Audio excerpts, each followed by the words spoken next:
आप देख रहे हैं इंस्पायरो इंडिया न्यूज नेटवर्क IINN 24। उससे सही है कि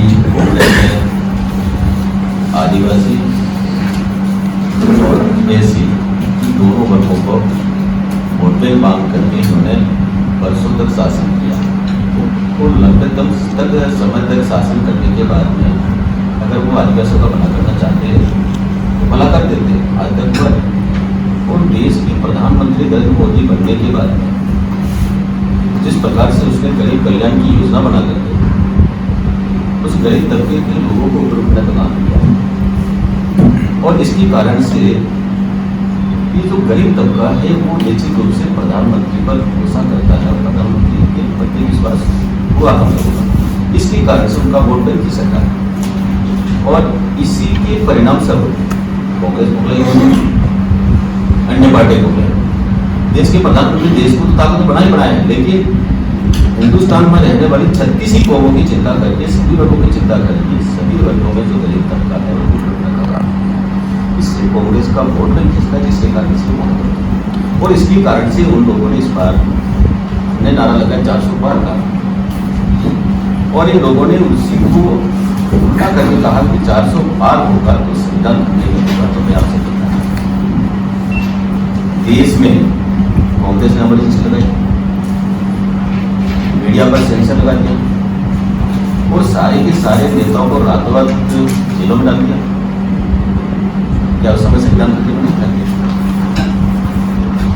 और धारा 356 का दुरुपयोग करके और जनता के द्वारा चुनी हुई सरकारों को भंग करके और राज्यपाल राष्ट्रपति शासन लगाना था उन्होंने किया था। उस समय संविधान खतरे में नहीं था, लेकिन वो उनको दिखता नहीं है।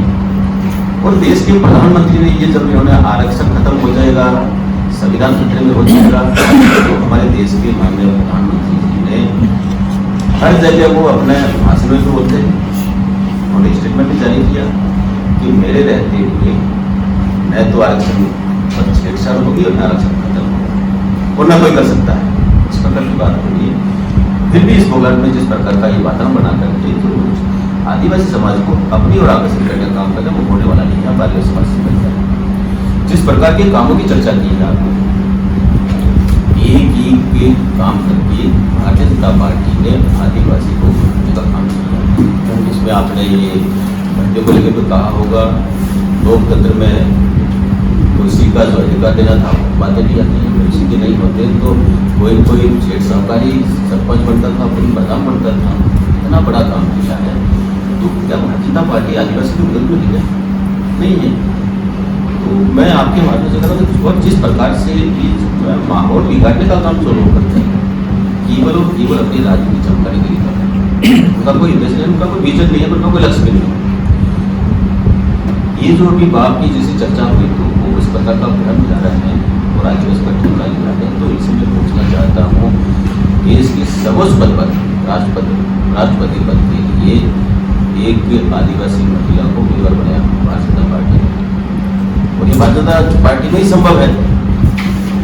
जब उम्मीदवार बनाई तो अगर आदिवासी की बात करते हैं और आदिवासी था तो जब द्रौपदी मुर्मू का राष्ट्रपति पद के लिए नामांकन हो गया तो जब निर्वाचन हो रहा था मतदान हो रहा था तब वो कहा वोट देने जाता तो पता लगता वोट देना तो समझ में आता वोट देने तक नहीं गया आदिवासी की बात।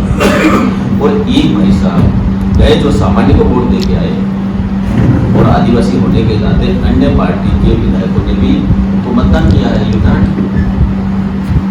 और जिस प्रकार से बातें कहते हैं कि आदिवासी हिंदू नहीं है, मैं कहना चाहता हूँ कि आदिवासी कब से राम नाम करता मुझे पता आपस में मिलता है तो राम नाम करता बिछुता राम नाम करता कोई कमी हो जाती तो राम नाम सत्य से शमशान कर सकता है। जय गुरु करता है जय श्री कृष्ण करता है और हमारे जितने भी नाम हो गए कोई यहाँ रामलाल होगा कोई श्यामलाल होगा जो कृष्ण होगा ऐसे नाम हमारे नाम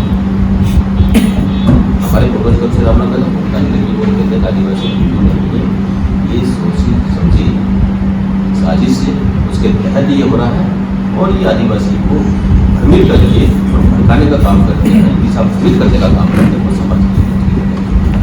अभी एक इनका वक्तव्य आया हमारे यहाँ 36 कौमों का सम्मान होता है, उनका सम्मान हम करते हैं और वैसे ही देखकर के योजना बनाकर देश के प्रधानमंत्री सबको आगे बढ़ाना काम करता है। ये बाप पार्टी के लोग कहते हैं कि आदिवासियों को मुस्लिम समाज से शादी करनी चाहिए, तो ये वो तय करेंगे, समाज तय करेगा किससे करनी किससे नहीं करनी है। इस प्रकार की भाषा बोल करके समाज को तोड़ने करना चाहते हैं, वो भी ठीक नहीं है। ये तो समाज तय करेंगे, कोई राजनीतिक पार्टी तय करेगी भाई कौन किससे शादी करेगा, वो तय करेंगे क्या? ये उनका काम नहीं है। उनका काम तो ये होना चाहिए भाई मैं क्या भला करूँगा, क्या विकास करूँगा, मेरा विजन आगे आऊँगा तो मैं करूँगा क्या, ये बातें कहनी चाहिए। तब जिस प्रकार का समाज में ये जहर घोलने का काम करेंगे ठीक नहीं है।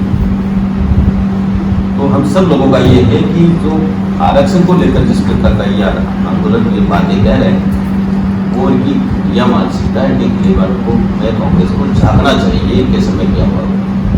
आज के इस अवसर पर तो मैं बहुत ज़्यादा नहीं करके भी हमारे मानगढ़ का भी दरवाजा दे दिया, लेकिन इन जो मानगढ़ का कांड हुआ था, जलियांवाला बाग में तो 300-350 लोगों का बलिदान हुआ था, लेकिन मानगढ़ धाम पे 1800 से ज़्यादा आदिवासी मरे और इनको हमारे इतिहास में नहीं, हमारे कोई जानता ही नहीं था। लेकिन ये तो भारतीय जनता पार्टी का शासन आने के बाद में हमारे विचार परिवर्तन उनका स्टैंड किया, उसको इतिहास में लाने का काम किया और वहाँ विकास करने का काम किया। जैसे एक उदाहरण नहीं है, हिंदुस्तान में सैकड़ों उदाहरण हैं जो देश की आज़ादी के लिए अंग्रेजों से लड़े हैं, जिनको फांसी भी दी। 1857 में क्रांति हुई थी, ऐसा मानते मंगल पांडे के जन्म में, लेकिन 1700 में तिलक मांझी ने अंग्रेजों के विरुद्ध किया, जिसको फांसी देकर उसको हत्या कर दी गई।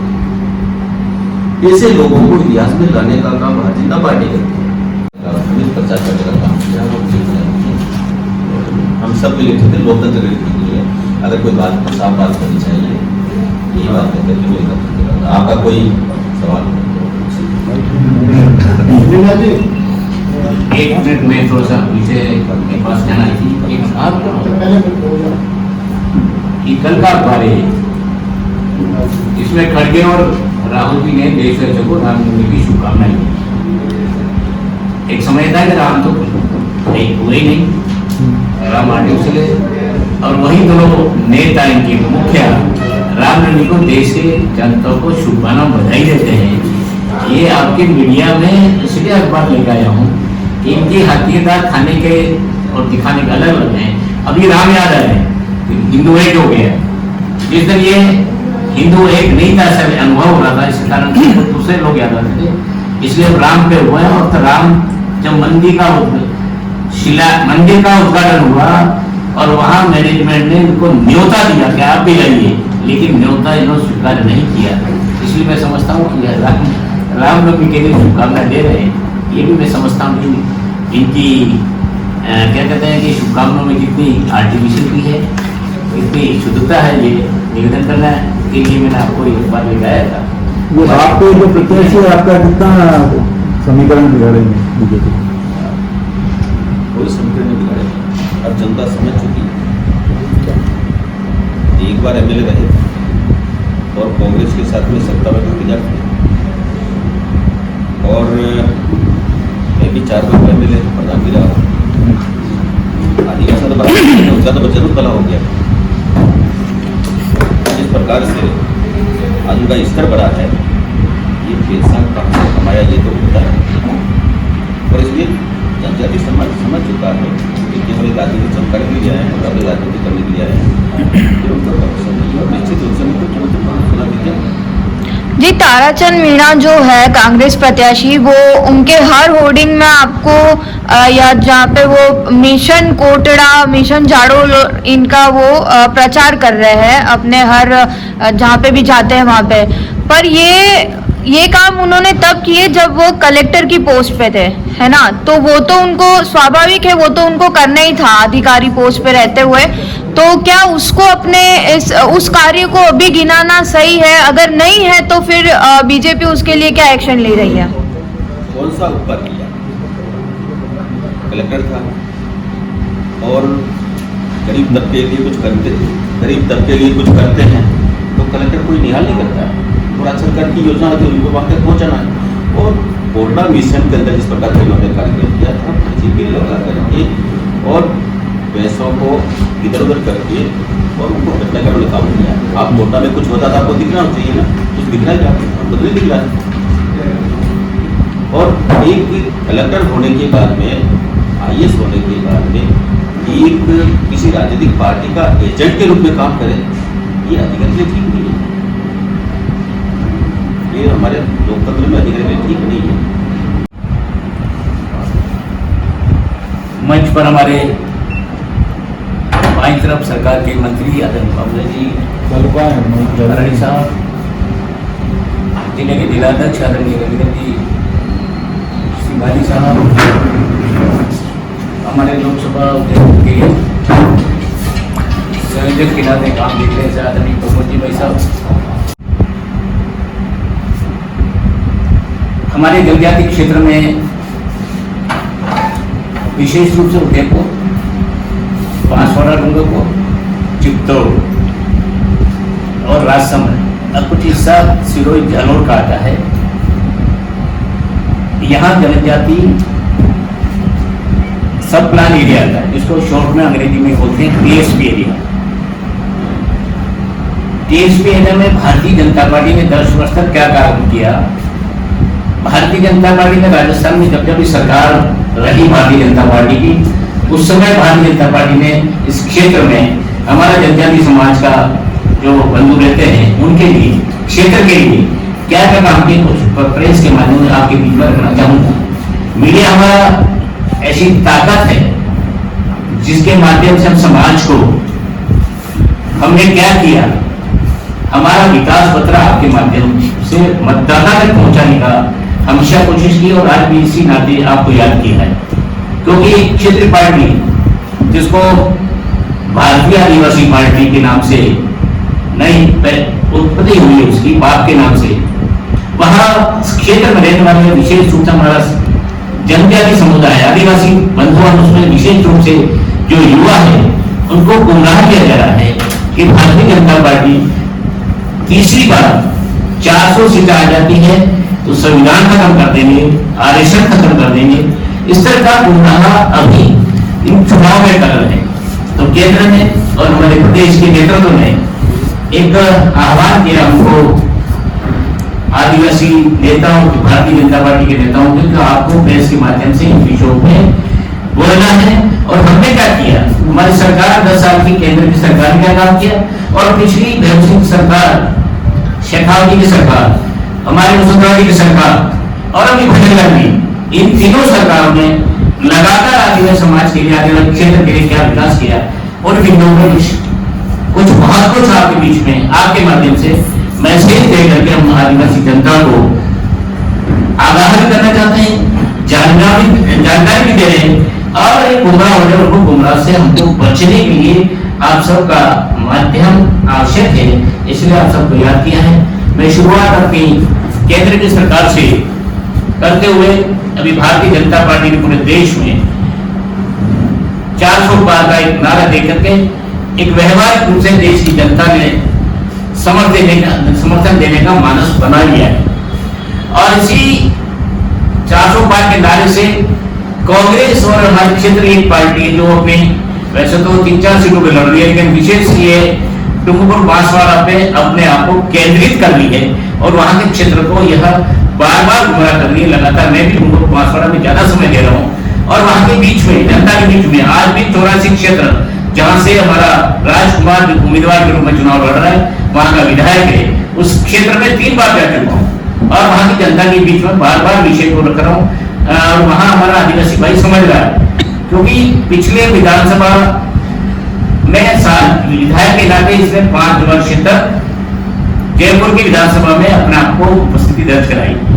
अभी दोबारा विधानसभा चुनाव लड़ करके वहां की विशेष रूप से युवकों को गुमराह करके दूसरी बार विधायक 84 से बने, तीसरी बार अपने लोकसभा में उम्मीदवार बन करके यह डूंगरपुर बांसवाड़ा की जनता को और विशेष रूप से हमारे आदिवासी समाज को गुमराह करके हर जगह अपनी मीटिंगों में ये कह रहे हैं कि बीजेपी की सरकार में आई तो आरक्षण खत्म कर देगी, बीजेपी सरकार आई तो संविधान खत्म कर देगी, बीजेपी सरकार आई तो जितने भी हमारी सुविधाएं मिल रही है ये सबको खत्म कर देगी, संविधान खत्म कर इस तरह बिना सोची समझी और असंवैधानिक बातें कर रहे हैं। उसी बातों को लेकर मैं आपकी भी याद कर रहा हूँ। विशेष रूप में पहली लाइन अंडरलाइन 400 बार का ये भी कहीं ना कहीं कोड करके कि 400 आ गए तो संविधान खत्म, 400 आ गए तो आरक्षण खत्म।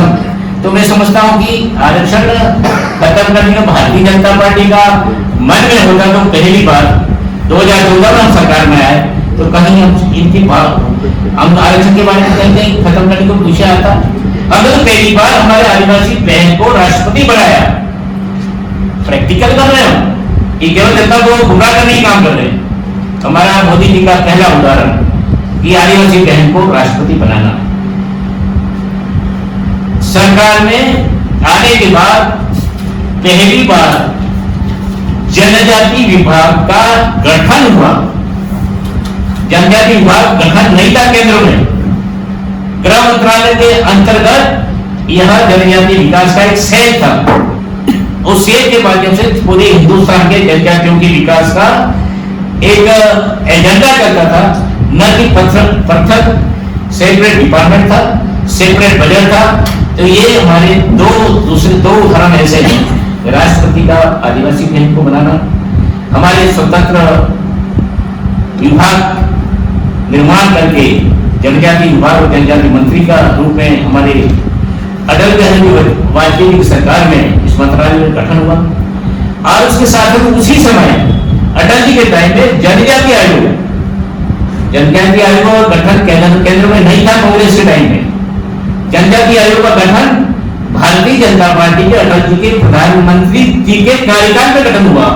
और आज वास्तव में संवैधानिक दर्जे के आधार पर जनजाति आयोग जो राष्ट्रपति के द्वारा शपथ ग्रहण करके आयोग का जो अध्यक्ष होता है वो बनता है, जिसका सारी कानूनी अधिकार होते हैं पूरे हिंदुस्तान के हर विभाग का जनजाति के वेलफेयर के लिए यह सारे अध्ययन करता है और सरकार को गाइड करता है कि इसमें जो कार्यक्रम चल रहे हैं वो कैसे चल रहे हैं, किससे चल रहे हैं, क्या सुधार करना चाहिए।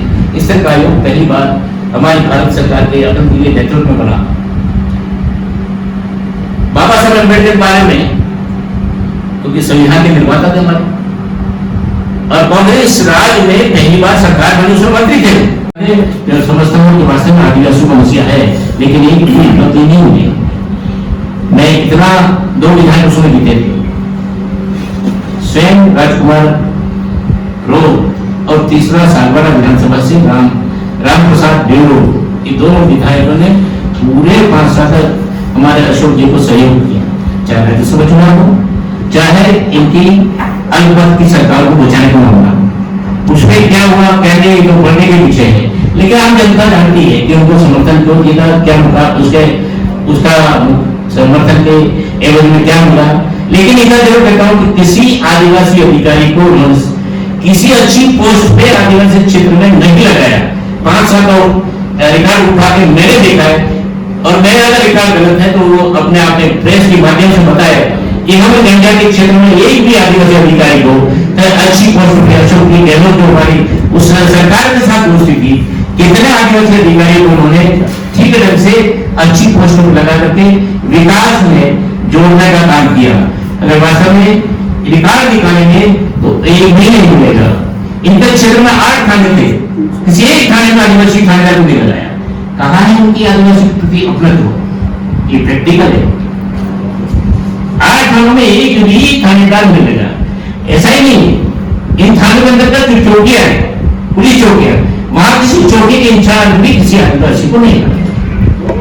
आप सबके माध्यम से हम देखते हैं कि पुलिस के माध्यम से 400 से ज्यादा पीड़ित आदिवासी काम होता है, पुलिस माध्यम से अपनी फरियाद दे दी जाता है, लेकिन वहां तक क्या आदिवासी अधिकारी को ठीक ढंग से सुनेगा, अपना तो होगा, लेकिन इस सरकार की इन्फॉर्मेशन मिली है क्योंकि हमेशा आदमी होश में होता है, गलत काम नहीं करता।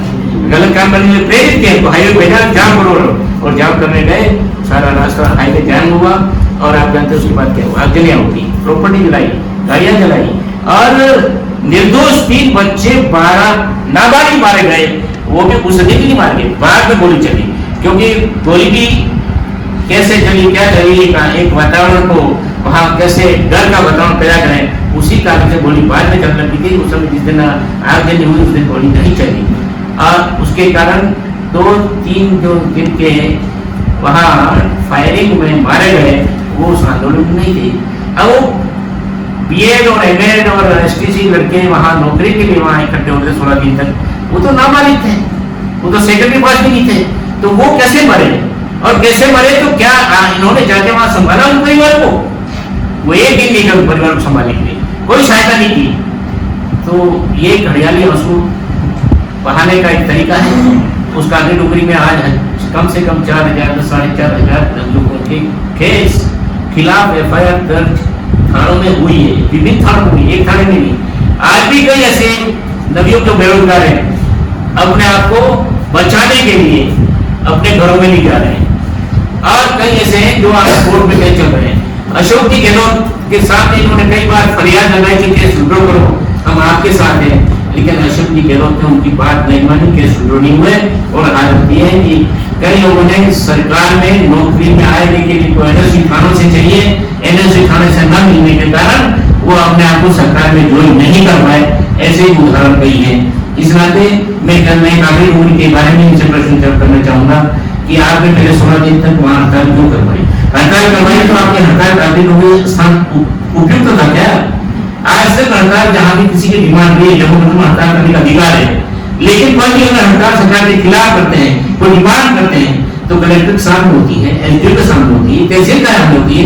वहाँ कांगड़ी डुगरी जहाँ कोई बस्ती नहीं, ये पहाड़ी है, वो हाईवे से भी बात हो रही, उस पहाड़ी में चला करके 16 दिन तक रात को नाच गान कराना, उनको गुमराह करना, और हमेशा 16 दिन तक बराबर उनको उपस्थित दर्ज हुई। लेकिन जिस दिन ही घटना उस दिन ये भाग गए वहां से।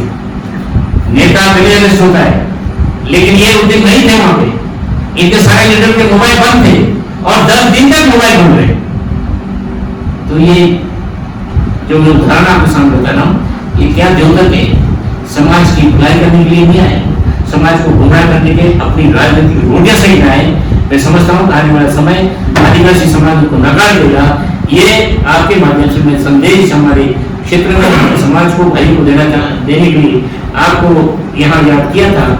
मेरे कुछ विषय और भी हैं जो आपको निवेदन करना चाहूँ कि हमने 3 सरकार राजस्थान में रही, पहले सरकार थी और हमारे वसुंधरा जी की बहन की, और अभी वर्तमान बजरंग जी की।